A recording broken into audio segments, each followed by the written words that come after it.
Adolfo. Não vou tomar muito tempo, sei que nós estamos agora já avançando na hora, não vou reter mais o nosso convidado. Obrigado, Glenn Greenwald, por estar aqui conosco. Eu queria, Glenn, lhe dar a oportunidade de nos esclarecer também sobre essa questão da importância desse assunto para a imprensa internacional e para a comunidade internacional. Esclarecer, evidentemente, como você já fez algumas vezes aqui conosco, que isso não é atitude político-partidária sua, você não tem esse interesse, não é dirigida, não é militante. Não é? E aí eu fiquei aqui pensando comigo mesmo, o que é que a imprensa internacional, qual o interesse, não é, como profissional da imprensa, você está tentando atender, né? E me lembrei de que o Brasil sofreu um processo completamente cataclísmico e repentino de interrupção de governos, de uma trajetória de sucesso econômico, de pleno emprego, de investimento em políticas públicas, de autossuficiência em petróleo, de gestão da energia sem subsídio, com energia renovável, faço parte um pouco dessa história também, e que de repente foi explodido ou implodido por um escândalo corporativo comum, me desculpem, pode parecer exagerado, mas não é.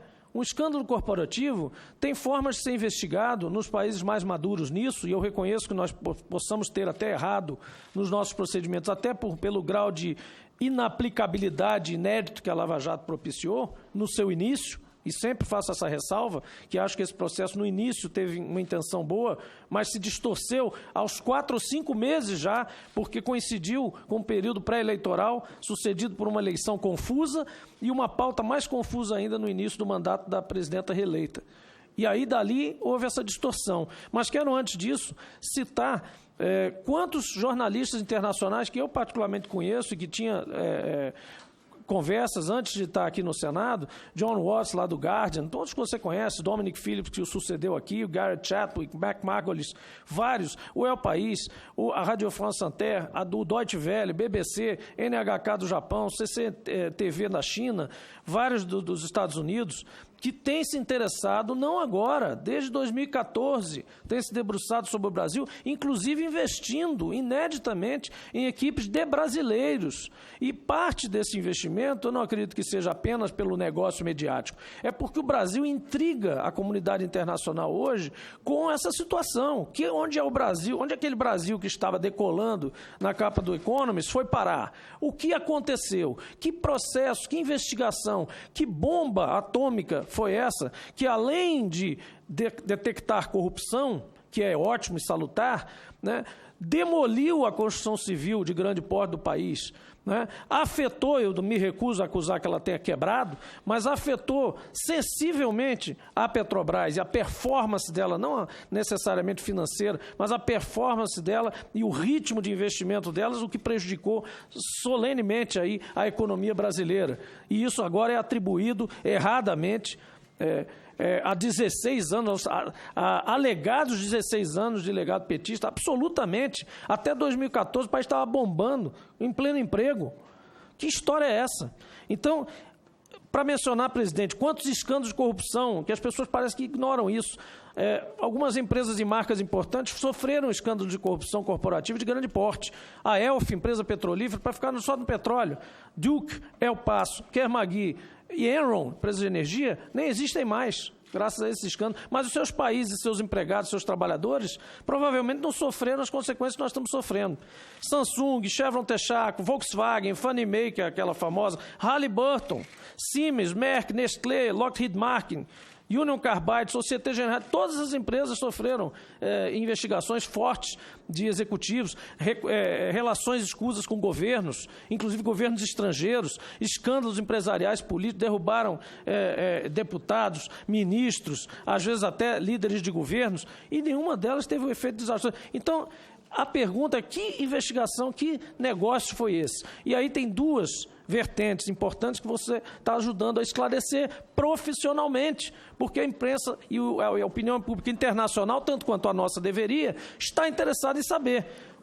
Motivação política. houve motivação política, e aí quando a gente vê uma gravação de um procurador comemorando não a decisão de ter prendido o réu que ele perseguia, que eu até entenderia, acho errado, mas até entenderia, comemorando a prisão do réu. Não, depois da prisão, depois de terminado o trabalho, comemorando o fato dele não dar uma entrevista para não voltar com alguma condição ao processo eleitoral. Isto é uma posição eleitoral, uma posição política. Isso significa que é o coroamento de uma comemoração de uma atitude política que provavelmente contaminou o processo todo. É isso que Vossa Senhoria está demonstrando com aquele áudio, né?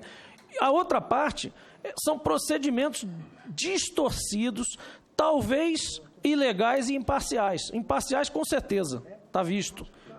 Então, não estou entrando nem no mérito da questão da validade das provas, porque ela é relativa em relação a punir os responsáveis, mas ela não será jamais relativa em relação a aliviar pena ou a anular o processo, porque o direito brasileiro protege o réu. Então, se há alguma dúvida de que houve imparcialidade, o réu será beneficiado. E aí eu passo a dizer o seguinte: no caso da violação do sistema acusatório, que a gente viu aí que a procuradora disse que era tolerada, né? A que ponto chegamos onde, até mesmo aqui mesmo, nesta sala, hoje ouvimos dizer que Moro seria o chefe da Lava Jato, a chefia do processo. Quer dizer, isso já se condicionou, já se capilarizou no nosso entendimento. É o chefe da Lava Jato? Isso eu gostaria de interrogá-lo a respeito disso aqui. Quer dizer, fica claro nesses processos que há uma chefia desse movimento. A segunda coisa diz respeito ao Instituto da Delação Premiada, que eu insisto que, para mim, é a coluna vertebral, tecnicamente, juridicamente, dos erros da Lava Jato. Desde o início, nós temos reparado que este passou a ser o processo que presidiu todo o procedimento. Tudo passou a ser baseado, basicamente, em delações premiadas. Depois as diligências, depois as outras coisas.